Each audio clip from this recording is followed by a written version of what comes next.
Good evening. You're watching London Live News at 6 with Alicia Edwards. Coming up tonight, thousands rushed to try out the new Elizabeth line as the first trains departed this morning. Not quite the smooth start bosses hoped for after Paddington Station was briefly closed after a fire alarm was activated during rush hour. We'll have an update on London's weather in the next 10 minutes. Plus, Boris Johnson faces fresh questions after new photos emerged showing him drinking at an event during lockdown.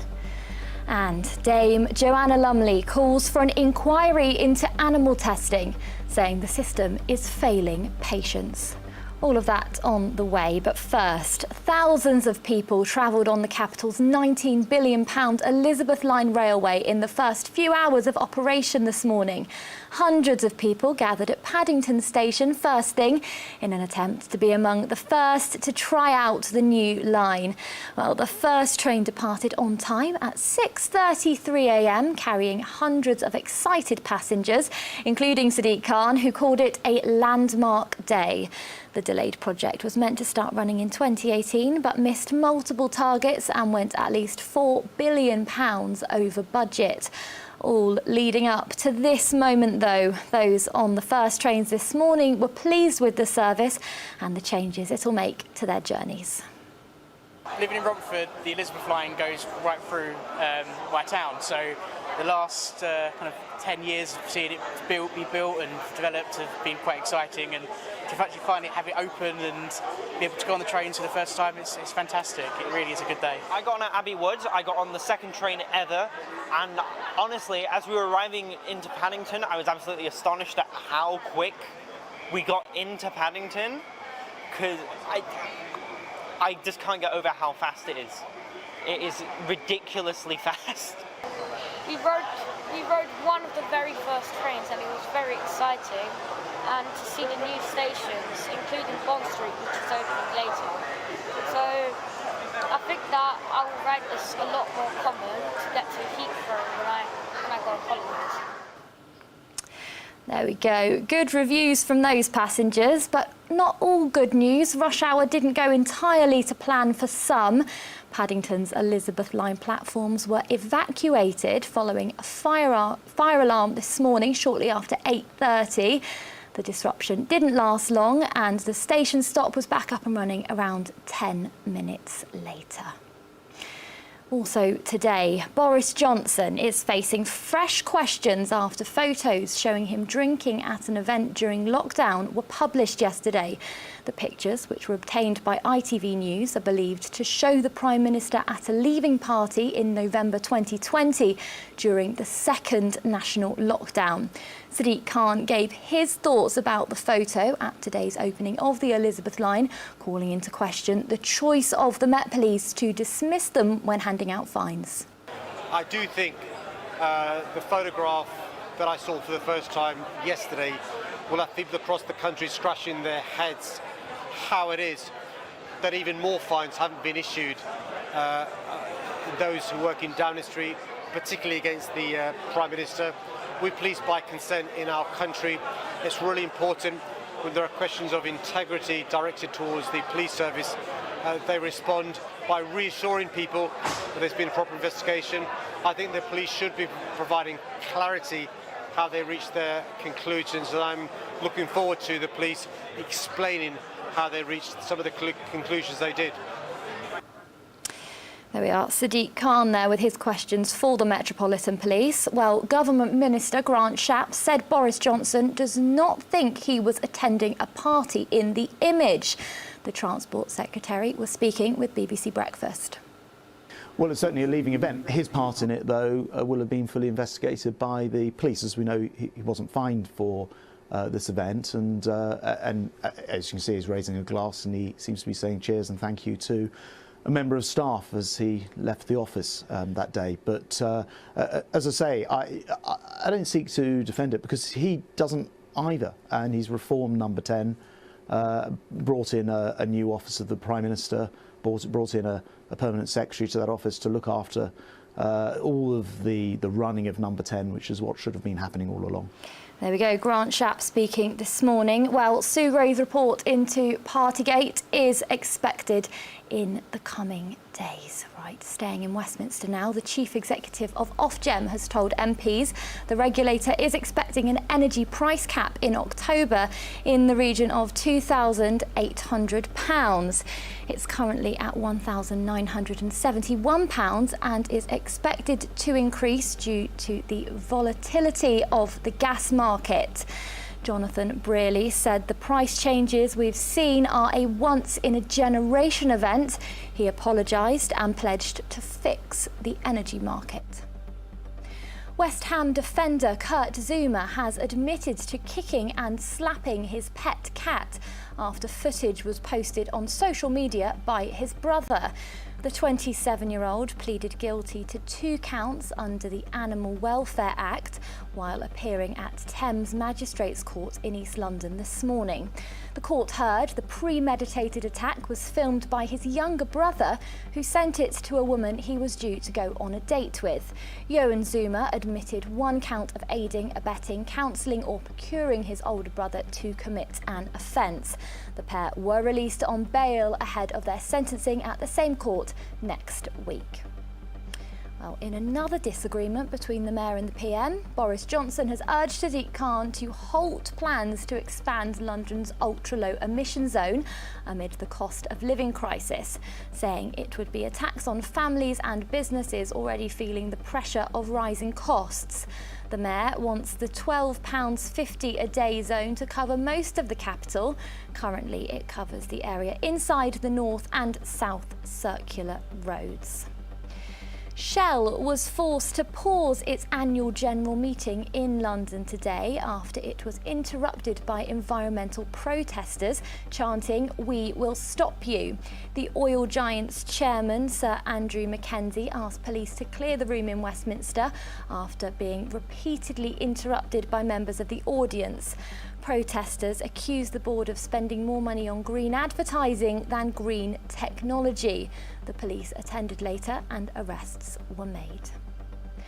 Wayne Couzens has denied exposing himself 4 times while he was a serving Metropolitan Police officer. He's accused of 4 counts of indecent exposure in Kent in January and February last year. The allegations span the 6 weeks before Sarah Everard was kidnapped and murdered. The case could have been tried at a magistrate's court, but he requested a jury trial last month. Couzens entered a not guilty plea at the Old Bailey via video link from Frankland Prison in Durham. And as official celebrations begin in just under 2 weeks now, a huge 21-metre Tree of Trees sculpture has been installed in front of Buckingham Palace. It's to mark the Queen's Platinum Jubilee. The branches are made up of 350 British-grown trees, which were added this morning before the final piece of trunk was lifted into position. It's been created by British designer Thomas Heatherwick and represents the planting of more than 1 million Jubilee trees as part of the Queen's Green Canopy initiative. Well, we'll have more on that later in the programme as we hear from a landscape designer who's having his work included in the scheme. Right, it's time to take a look at the weather now. Good news, it's set to improve. Not quite the sunshine we've been enjoying over the last few days. Lows of around 10 degrees overnight, but staying dry tomorrow and highs of 18 degrees. Looking ahead to Thursday, the sunshine's making a return with top temperatures of 21 degrees, and it's going to be even warmer on Friday, 22 degrees and sunny. Something for us all to look forward to. Right, and it's time for a break now, but don't go anywhere because coming up, Londoner Payzee Mahmod on picking up this year's UK Global Citizen Prize. More on the way in the next 10 minutes.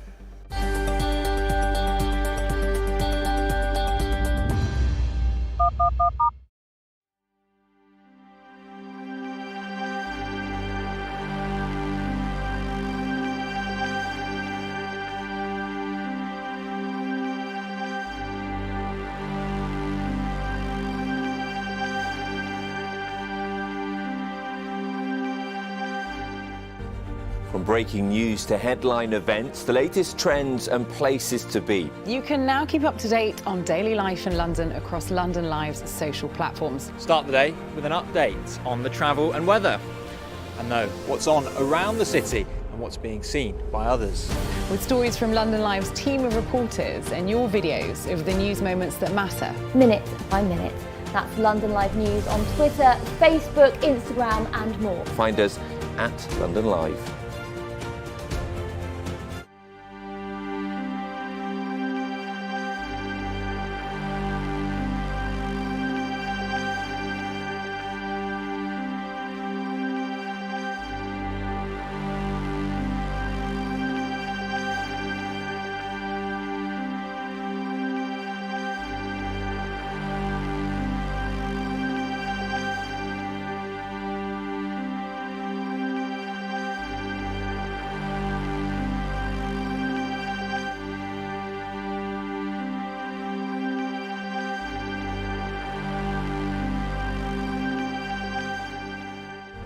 From breaking news to headline events, the latest trends and places to be. You can now keep up to date on daily life in London across London Live's social platforms. Start the day with an update on the travel and weather, and know what's on around the city and what's being seen by others. With stories from London Live's team of reporters and your videos of the news moments that matter. Minute by minute. That's London Live News on Twitter, Facebook, Instagram and more. Find us at London Live.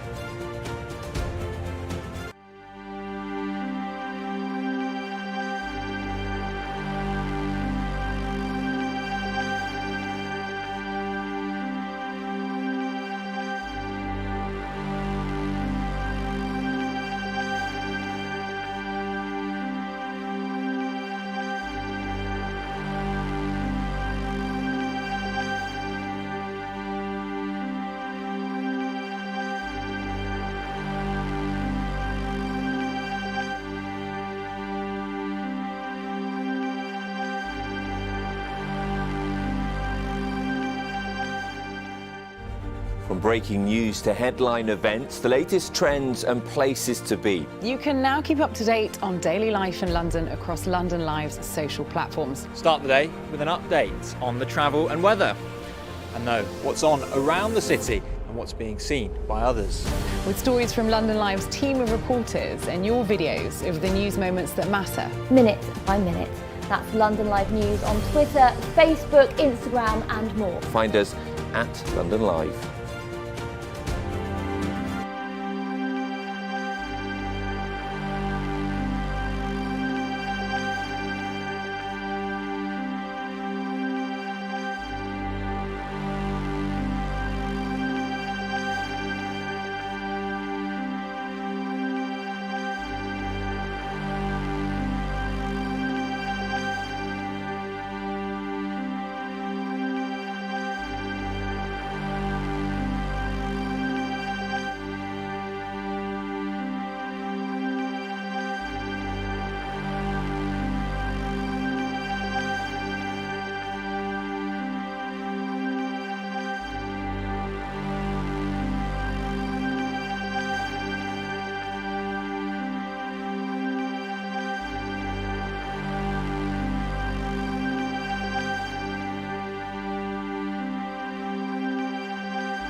Hello there, welcome back. Time for a look at some other stories affecting Londoners. The World Health Organization has said the monkeypox outbreak is containable. There are more meetings planned for the WHO in the hope to support member states with more advice on how to contain the outbreak. Austria, Israel and Switzerland have now also confirmed cases of the rare viral infection. The price of groceries has increased at its fastest rate for 13 years, according to new figures. Grocery prices were up 7% in the past 4 weeks compared with a year ago, according to market research firm Kantar. Its recent survey found food prices are now the second most important concern to families after spiralling energy bills. According to the firm, though, the UK is still set to splash out on food and drink over the Platinum Jubilee Bank holiday weekend, saying we should never underestimate the appetite for a party. And speaking of the Jubilee, 6 historic sites scattered across England have been granted protected status to celebrate. A modernist theatre in the capital, a Birmingham church and a 1930s pavilion in Yorkshire are among the structures to have been listed, as well as the Hampshire Archives. This footage was released of the Queen visiting the site in 1993 with her husband. All 6 sites have been visited by the Queen as part of a royal tour of an English city. Now, Dame Joanna Lumley has called for kinder science as she spoke out against animal testing for medical purposes. As a patron of Animal Free Research UK, the AbFab star has been speaking at a reception in Parliament and called for a formal inquiry into current medical research, as well as the appointment of a Minister for Human Relevant Science.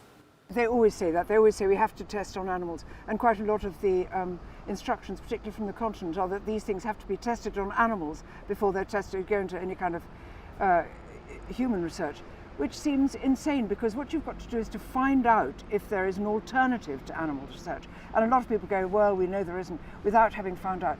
But this is because there is no focus, which is why we're asking for a minister to be responsible for the whole thing. At the moment it's spread between 3 departments. One's the Home Office, one's DEFRA, the other one I can't remember, but it's probably the department for paper clips and strange hats. And all of this, and so everything is disseminated. Nobody can focus on where it is. What you've got to do is to be able to go and say, we want to try out and see if this thing works. For instance, on monkeypox. Let us see if we can find an alternative to animal research on this, and you'll probably find there is exactly that capability ready now for them to use. But usually what they say is, this is the way we've always done it, this is the way we must do it in the future. If we stick with that, this is the way it's going to go on for the next 90 years, and that's as slow as all the medicines are going to be that are developed, which will not be efficacious in human application. Partygate takes 20 seconds. I mean, you can't go on and on about it. It's happened and the results will come through. There's cost of living, yes, but it doesn't, look, all of us live our lives. You managed to put on clothes today. I'm sure you were thinking of other things, but look at you, you look beautifully dressed. Smart, even. Hair combed. You did all these things whilst thinking about other things. So the idea that we can all just focus on one thing is to be eliminated at once. These are things that affect us hugely, because although they affect animals, and people have always been used to saying, oh well, animals, that's what animals, and we always treat animals badly, and quite often when you say this is tried on rats and mice, and we always think, oh, vermin, that doesn't matter. Monkeys, well, what can they know about it, and so on. But they use horses, pigs and everything. Anyway, there's no excuse for using animals when you could be using other stuff instead. It's just laziness bordering on villainy. I stood on this very lawn with a pig and managed to persuade this Parliament to recognise animals, farm animals, as sentient creatures. We then went over to Brussels and had to persuade the European Union to adopt it. When we came out of Brexit, that law remained within the European Union, and we'd come out of it. So we had to start all over again and reposition ourselves and say animals are sentient creatures. So can I just say something? Everything is made up by people. All these laws, all these restrictions, all these findings, everything's people. These are people-based problems with people-based solutions. We've just got to change it and do it. These are things, it doesn't matter now. We're out of Europe, alas. We're out of Europe, so we have to make the best of what we've got, and so let's be this. We've got the chance of being world leaders in this. We've got all the scientists here. Let's get a minister in charge of this. Let's focus this down. Stop saying, oh, we always did in the past, it won't work, oh, blah, blah, blah, the health of all the things, all the red flags they bring waving out like this, going, this can't happen. It can happen now. There's enough money for it to happen. I believe there's the will of the people in the country for sure. So just get it done. There we are, Dame Joanna Lumley there. Now, the London-based campaigner Payzee Mahmod has been announced as the UK's winner of this year's Global Citizen Prize for her work helping to end child marriages within the UK. Drawing on her own experiences and the loss of her sister in a so-called honour killing, Payzee has been working to raise awareness of and bring an end to these practices. Hebe spoke to her, but first here's a look at the campaign video, as well as how she felt about winning. I'm Payzee Mahmod, and I'm campaigning to end child marriage in England and Wales. When my sister Banaz was 17, she was coerced into a child marriage, and then I experienced the exact same thing just a few months later when I was 16. But I knew that if I didn't try and get out as soon as possible, that I might face the same fate as my sister.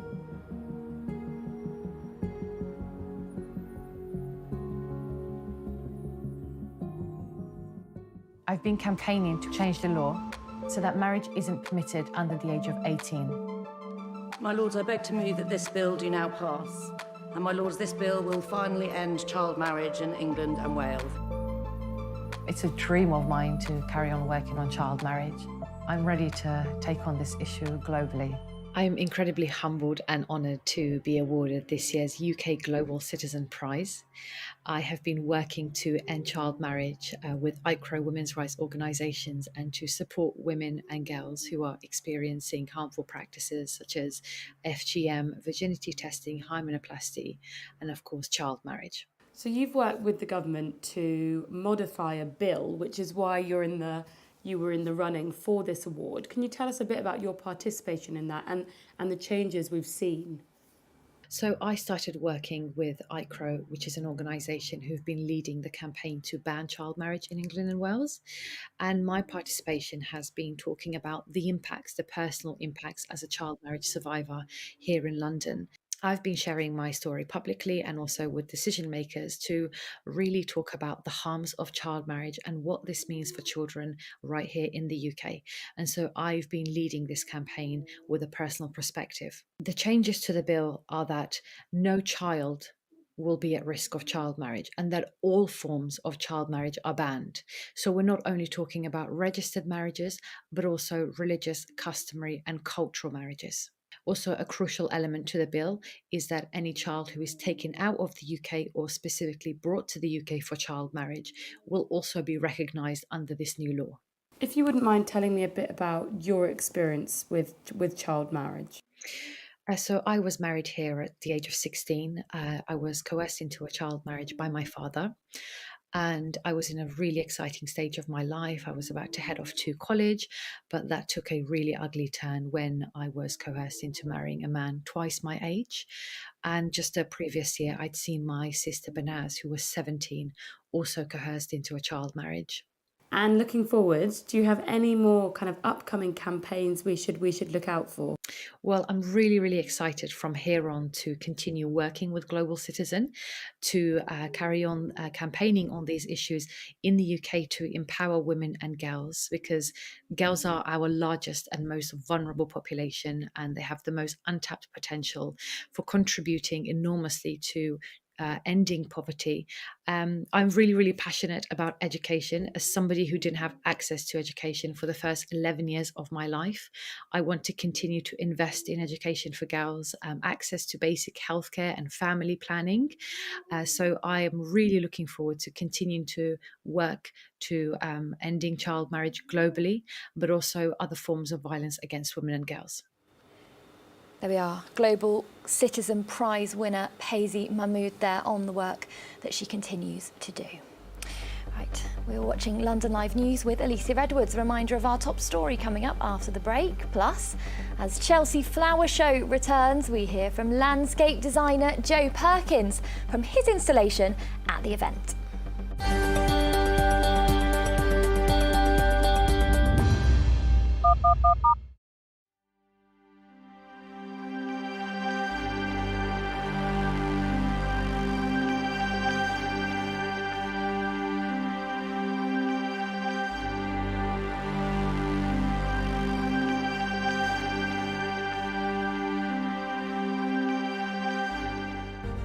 From breaking news to headline events, the latest trends and places to be. You can now keep up to date on daily life in London across London Live's social platforms. Start the day with an update on the travel and weather, and know what's on around the city and what's being seen by others.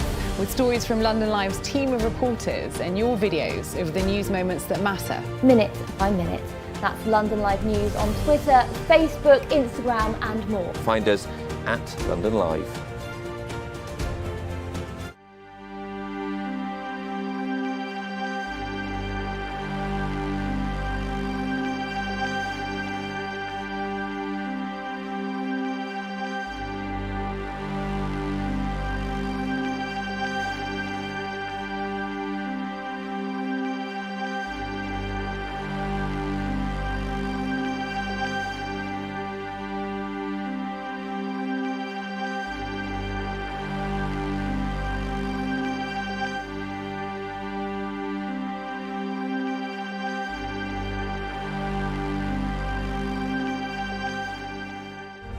From breaking news to headline events, the latest trends and places to be. You can now keep up to date on daily life in London across London Live's social platforms. Start the day with an update on the travel and weather, and know what's on around the city and what's being seen by others. With stories from London Live's team of reporters and your videos of the news moments that matter. Minute by minute. That's London Live News on Twitter, Facebook, Instagram and more. Find us at London Live.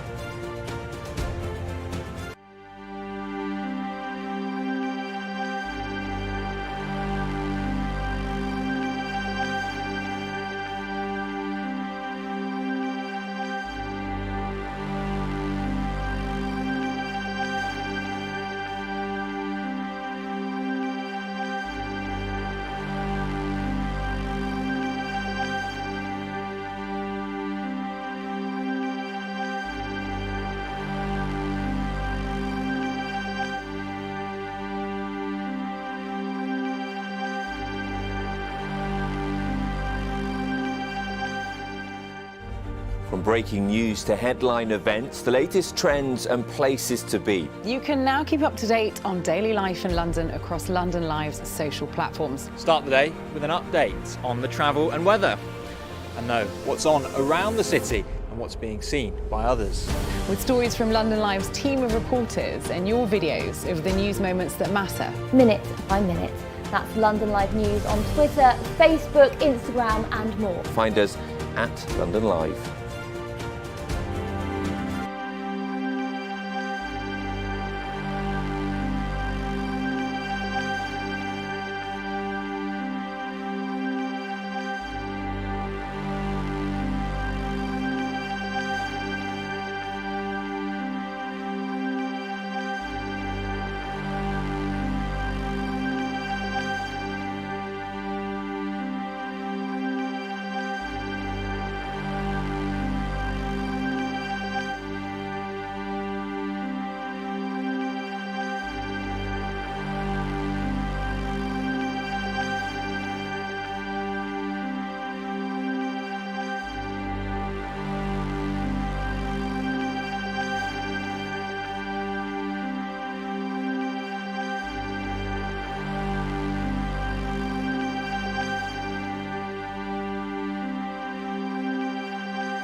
Hello there, welcome back. A reminder of our main story this evening. Thousands of people travelled on the capital's £19 billion Elizabeth Line railway in the first few hours of operation this morning. Hundreds of people gathered at Paddington Station first thing in an attempt to be among the first to try out the new line. The first train departed on time at 6:33 a.m, carrying hundreds of excited passengers, including Sadiq Khan, who called it a landmark day. The delayed project was meant to start running in 2018, but missed multiple targets and went at least £4 billion over budget. All leading up to this moment, though, those on the first trains this morning were pleased with the service and the changes it'll make to their journeys. Living in Romford, the Elizabeth line goes right through my town, so the last kind of 10 years of seeing it be built and developed have been quite exciting, and to actually finally have it open and be able to go on the trains for the first time, it's fantastic. It really is a good day. I got on at Abbey Wood, I got on the second train ever, and honestly, as we were arriving into Paddington, I was absolutely astonished at how quick we got into Paddington, because I just can't get over how fast it is. It is ridiculously fast. We rode one of the very first trains, and it was very exciting. And to see the new stations, including Bond Street, which is opening later. So I think that I will ride this a lot more common to get to Heathrow when I go on holidays. It's a big train coming.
I've been here for the opening of the Elizabeth line to members of the public. It's been a fantastic day, from speaking to those outside Paddington in the early hours of this morning, from Hong Kong, Denmark, the Netherlands, the USA, Glasgow, Edinburgh, Harrow, Brent and elsewhere, getting on the first train that left Paddington, with Emma Knowles driving the train with the Commissioner and hundreds of thousands of people on that train. And it's been fantastic to see these amazing stations being used by the public, these amazing trains used by members of the public. So one of those pinch me moments, because we're experiencing an expansion of public transport in London we've not seen in more than 50 years. I mean, all I can say is you've got to see it to believe it. It's one of those wow moments where you're on these platforms looking both ways, seeing how long the platforms are. These stations are like underground cathedrals. When you got on a train, they'll walk through trains, fully air conditioned, silent, spacious, speedy, comfortable. They are the epitome of British ingenuity. It is the best railway line in the country for the greatest city in the country, in the world, I beg your pardon. There we go. Good reviews from those passengers, but not all good news. Rush hour didn't go entirely to plan for some. Paddington's Elizabeth line platforms were evacuated following a fire alarm this morning shortly after 8:30. The disruption didn't last long, and the station stop was back up and running around 10 minutes later.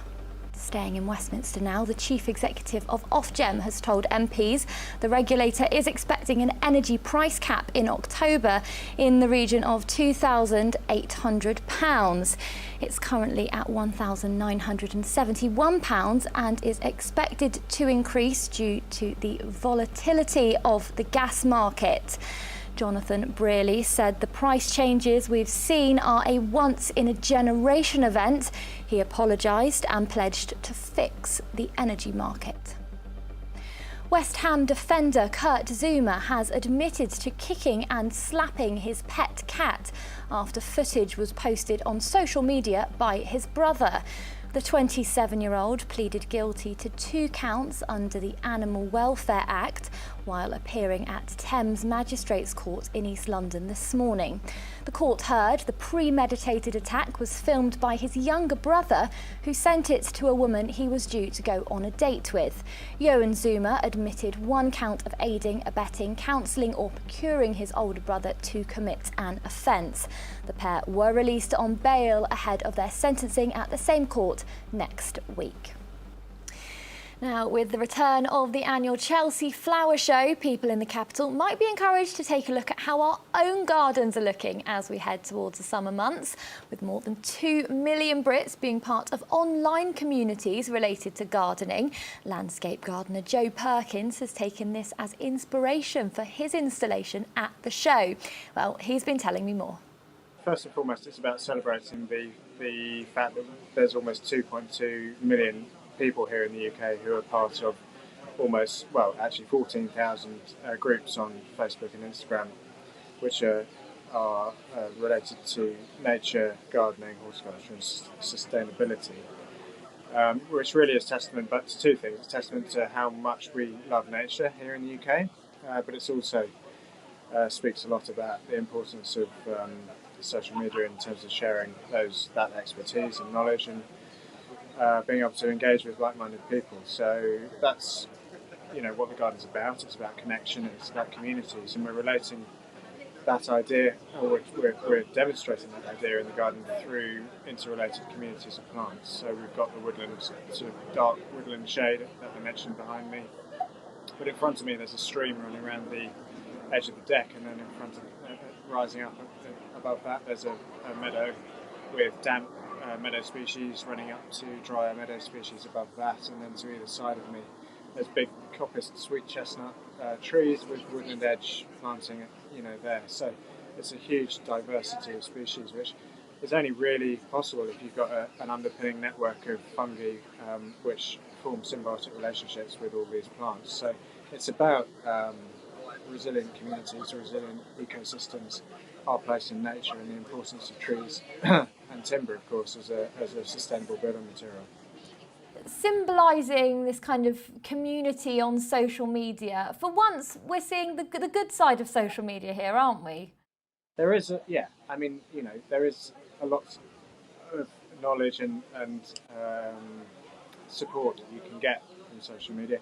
I'm a member of various sort of fairly niche groups, such as mushroom spotters and ancient wood, British sacred ancient trees, and there's so many different things that you can be a part of. I mean, if you put gardening into as a hashtag into Facebook and Instagram, I think it's their top one. It's within their top 1% of hashtags in the UK, which again, it just shows you how much we love our countryside and our gardens here. Chelsea Flower Show, it's a massive event for your industry. How long have preparations taken for you to be involved in the event?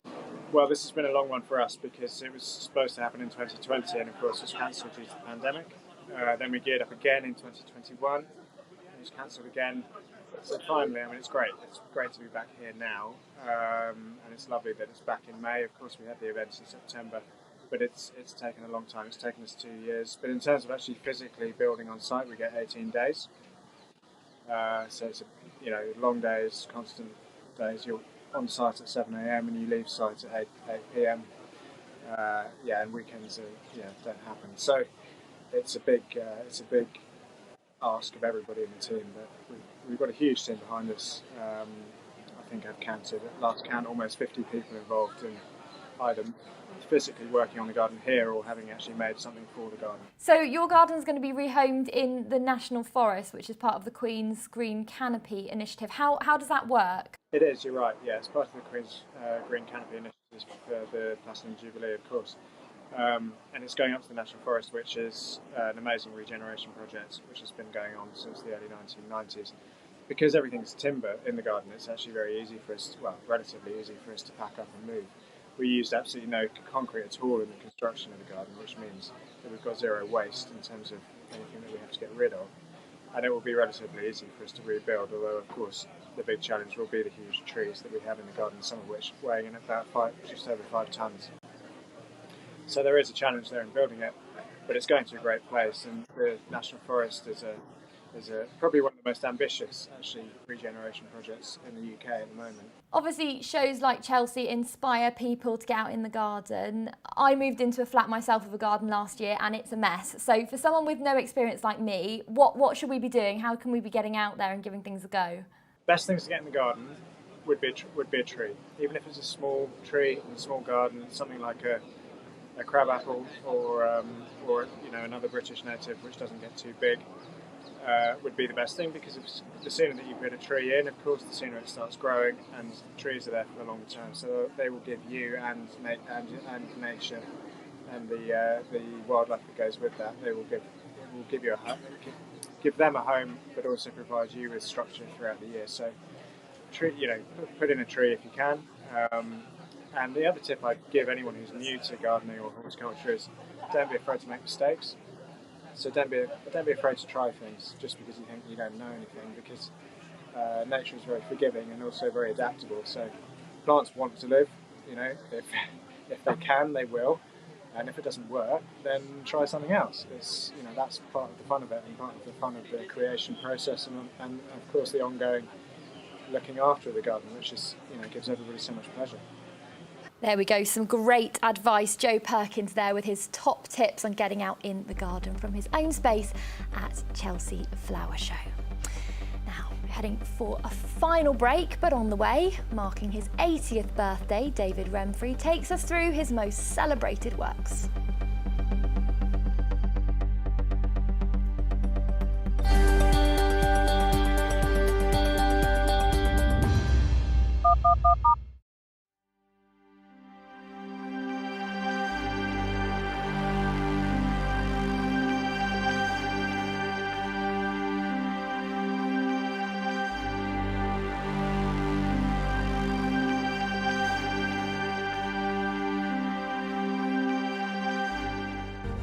From breaking news to headline events, the latest trends and places to be. You can now keep up to date on daily life in London across London Live's social platforms. Start the day with an update on the travel and weather, and know what's on around the city and what's being seen by others.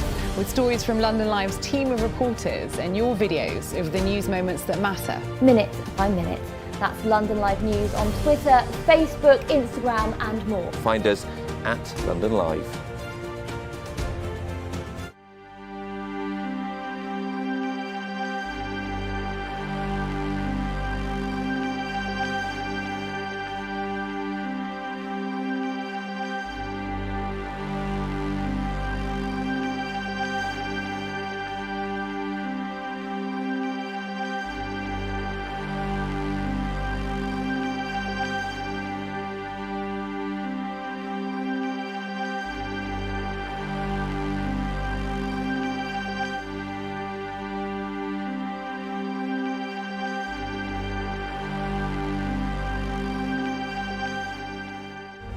From breaking news to headline events, the latest trends and places to be. You can now keep up to date on daily life in London across London Live's social platforms. Start the day with an update on the travel and weather, and know what's on around the city and what's being seen by others. With stories from London Live's team of reporters and your videos of the news moments that matter. Minute by minute. That's London Live News on Twitter, Facebook, Instagram and more. Find us at London Live.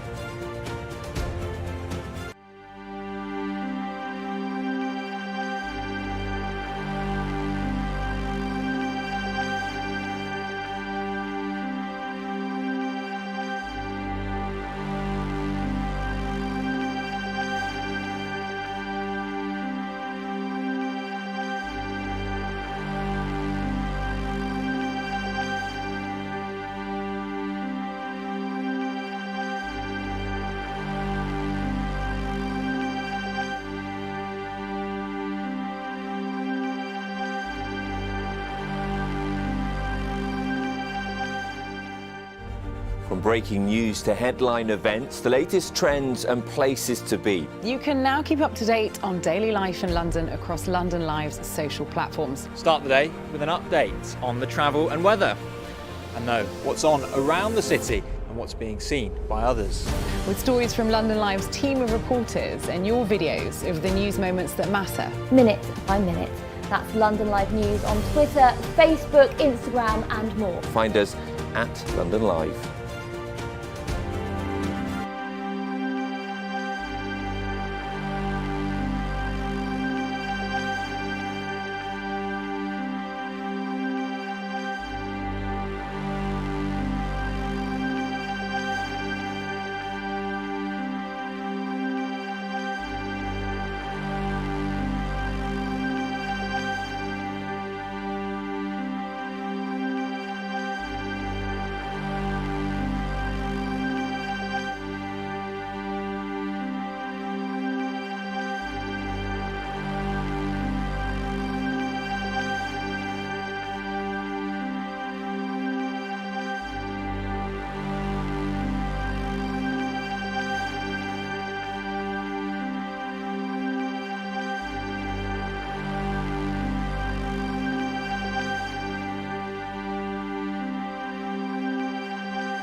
Hello there, welcome back to the final part of London Live News at 6. Now, featuring some of his best-known portraits, including the likes of Stella McCartney, David Remfry is celebrating his 80th birthday with an exhibition at the Royal Watercolour Society. It includes around 60 of his works created between 1979 and today. David said that some of his biggest inspiration comes from his experience of the capital's nightlife in the 80s. Let's take a look.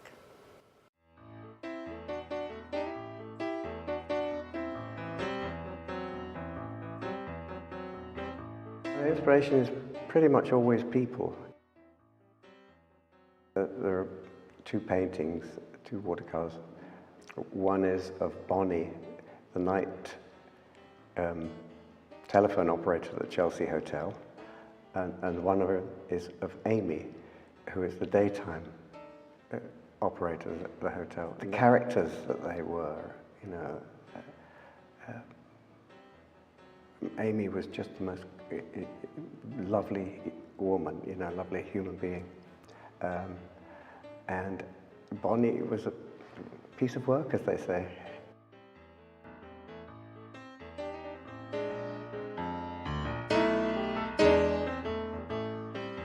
There are small little works which are on a small scale, so I build them up. They're actual people, but the situations are fictions, you know, that like this painting to my right, which is called Heat of the Night. It never happened, but all of the people within it are real and have been drawn at some stage. Because it has that atmosphere of club life that was present in London. Dancing is a very good vehicle for me, you know. I'm not doing it so much at the moment. I'm not sort of painting it so much at the moment because I've done it, you know, I've done a lot of it. I'll return to it, but it's a good vehicle for having two people embracing. I've used Leslie's in innumerable paintings because she's just, she's beautiful. And she's just got this energy. There's another painting downstairs where there are 5 figures, which vertical figures together. And they're all women. And they were painted very, very fully. You know, they were really not bad portraits of people.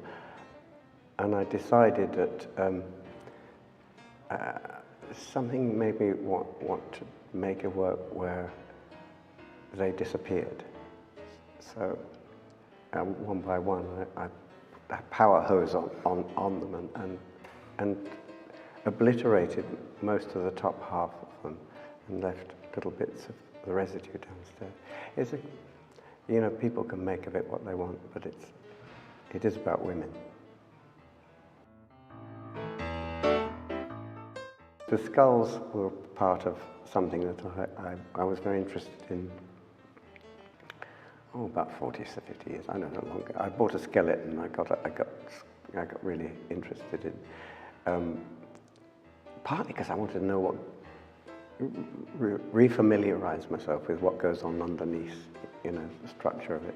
And then my skulls they're not sort of thoughts of death. My skulls are living, they're laughing, they're having jokes with each other.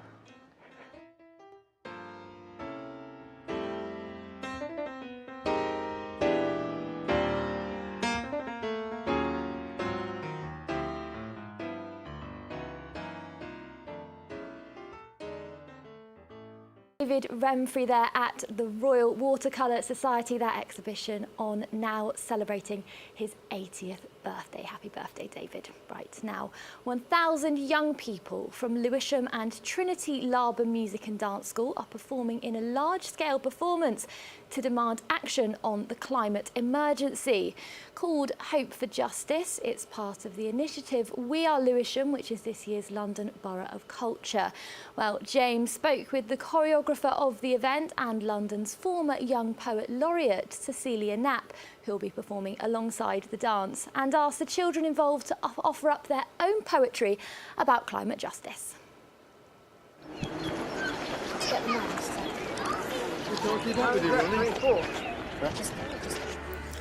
And still the traffic comes like rolling waves, the smoke in our throats, the chaos and the weather, the oil burning on the wind.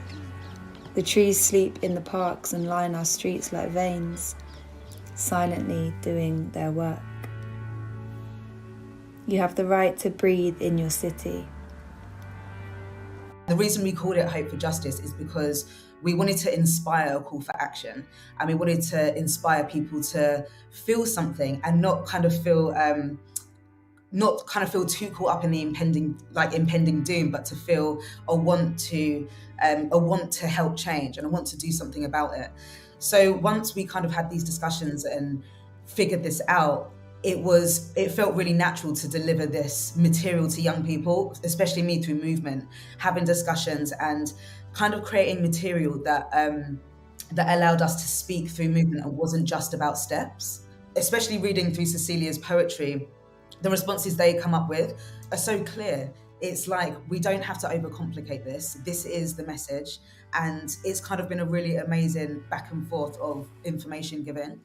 Most of them are young people from Lewisham, and because this show is part of Lewisham Borough of Culture, we're looking specifically at how the climate emergency affects the Lewisham Borough, and by virtue of that is going to affect their future. And so I think that a lot of the time young people get a bit of a bad rep in the media, but the young people that we work with on this project are so engaged and socially conscious. And, climate justice for them is an issue of social justice as well, because climate change and, things like unsustainable housing, they affect, some of the more marginalised and poorer parts of the community, and the community in Lewisham too. And the young people that live in the borough, they really care about that. And so this show has been an opportunity for them to engage in those themes and really get their voices heard on those themes. I'm lucky enough to work with the young poets that are contributing to the show in terms of the written material. And some of the stuff that they've written is just completely breathtaking and really moving, and I think will have a real impact on moving the conversation forward in the borough from their perspective, I think. Yeah, well, I'm sure you'd love to get your dancing shoes on, Cecilia, but just expand a little bit more about your role in terms of this whole production. Yeah, I won't be putting on my dancing shoes. I am a notoriously bad dancer, although I'm sure under Sarah's guidance I could do anything. But yeah, I'm coming from a writing background, so I was involved very heavily in the research and development stage of the project, which was last summer, where we worked with a lot of different young people from Lewisham, as well as connecting with different climate action groups and researching through various resources around climate change to kind of understand what the message of the show would be and what the shape of the show would be. So, but in terms of what the show has become, my job has been to help to facilitate young people to write poetry from their perspective. The piece is a combination of my poetry based on the research that I've been doing, and also the voices of the young people and their particular unique perspectives as young people in the borough. In doing so, I'm sure you're creating in these young children the activists of the future, but what are you kind of hoping in terms of a reaction from the local community who view it? I would love for it to be able to spark more conversation, because I feel like that's what was missing in my community, like in growing up, but also like now. I feel like I know a lot of people who maybe don't engage with it so much. Like we know, basic information, but I think to spark conversation and to kind of feel like that you can make change naturally in your life, and it not feel like something that is kind of unknown. It feels like something that, okay, this is what we need to do. The information is here for us if we need it, and I know who to speak to get more information. Do you know what I mean? It feels like I want it to feel like something that people can speak about with confidence, and also feel like there is hope as well. But I have walked her streets for years, noticing the lines of ancient trees retreat as they are hacked, a disappearing act, each one a green light going out. We need to breathe. It's our right to breathe. Picture this, a single hot air balloon suspended in the sky like a bright pin. Now picture 80,000 more, each balloon a ton of CO2 hanging over our homes. Let us breathe. Let us walk to school.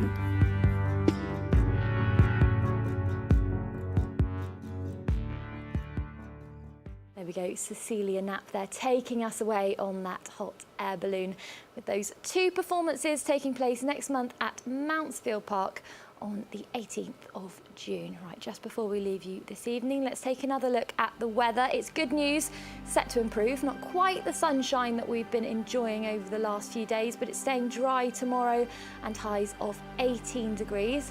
Looking ahead to Thursday, the sunshine is making a return with top temperatures of 21 degrees, and it's getting even warmer on Friday, 22 degrees and sunny. All of that to look forward to. And that's all from us this evening. Thanks for watching. We'll be back with more news at 6 o'clock tomorrow. As always, though, you can catch more from the news team across our social media channels at London Live. From all of us here, have a lovely evening.